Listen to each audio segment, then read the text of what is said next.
How can someone who specializes in nothing sell your highly specialized business? Hey, Fran Brunel here. Today, I want to examine with you whether or not specialization matters in mergers and acquisitions. To do so, we're going to share some real life stories of how specialization achieved better results. So think about it. The more complex your business is, the more you really need a specialist. A specialist is going to do things that a generalist can't. Primarily reaching industry leaders. And a specialist is going to do it better because they're dealing with these people on a regular basis. If you have a highly specialized manufacturing company, a specialist is going to be able to know what buyers are truly professionally qualified. They'll likely know whether or not they're financially qualified as well. Also, a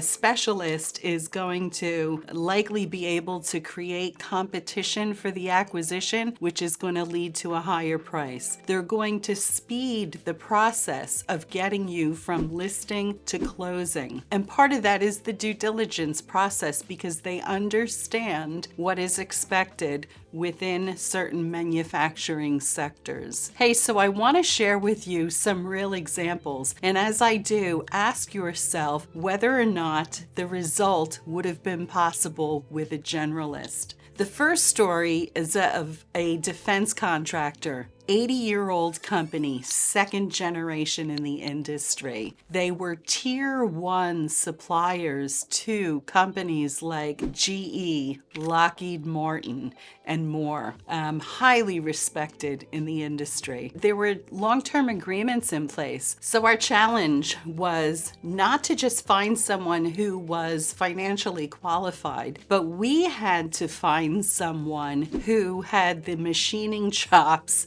such that they could work in difficult to cut metals, very tight tolerances, and also because of the long-term agreements in place, we had to get someone that my clients' customers would respect, that they would welcome the continuity of the relationship. And so here was the result. The long-term agreements transferred seamlessly to the buyer. Why? Because the companies that my client was tier 1 to supplier to had respect for this buyer. The company was already working with some of the same companies doing different services for them. And so the added benefit was that the buyer also committed to acquiring the real estate. So my client knew that those jobs were going to remain in the community. Great story. So here's another one. This one is the story of a precision fabrication company. Fabrication companies are a dime a dozen. Companies that work to the tolerances that this fabricator did, a very rare thing. So,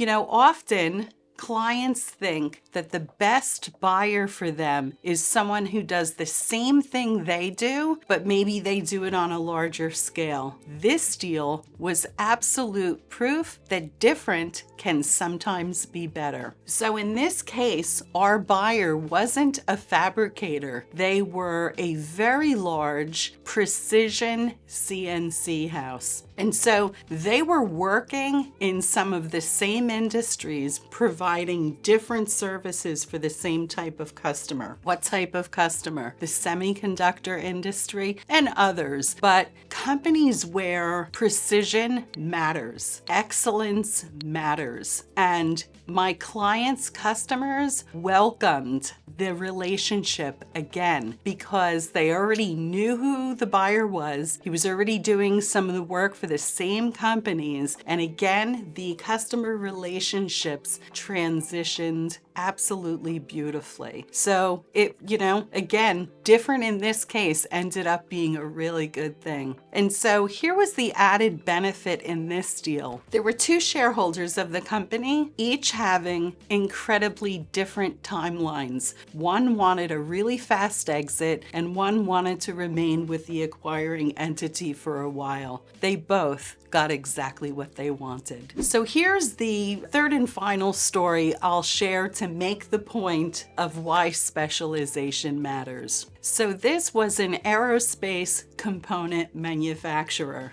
Our challenge in this deal was that the client wanted a premium price, but they also wanted an incredibly fast exit. The added challenge was that my client was arguably one of the best minds in CNC manufacturing. If you wanted to work for him, you had to be able to do the math behind what all of the design software was doing. You had to be able to do it yourself without a computer and do it really fast. So he had very strong opinions as to who made a good quality buyer. We were searching for someone with really, really strong manufacturing skills. And so there were also long-term agreements in place here that we had to be concerned about. So the result here was that, well, let me back up. I should tell you about the valuation of this one. This company came to us after going to 5 other companies for evaluation. My firm's valuation, because we understood the difficulty of what they were manufacturing, who they were doing it for, and how difficult it would be to replace them as a service provider. My valuation was 20% higher than 5 others.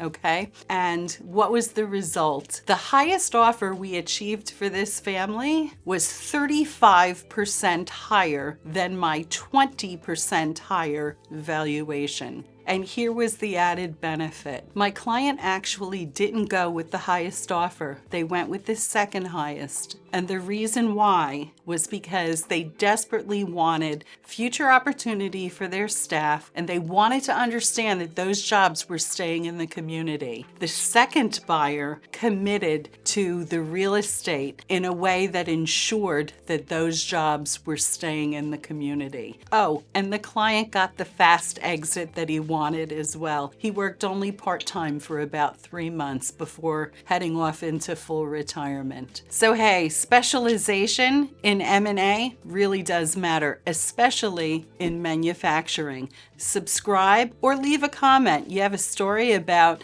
mergers and acquisitions and specialization, whether it went good or whether it went bad. Throw us a comment. Have a great day, everybody.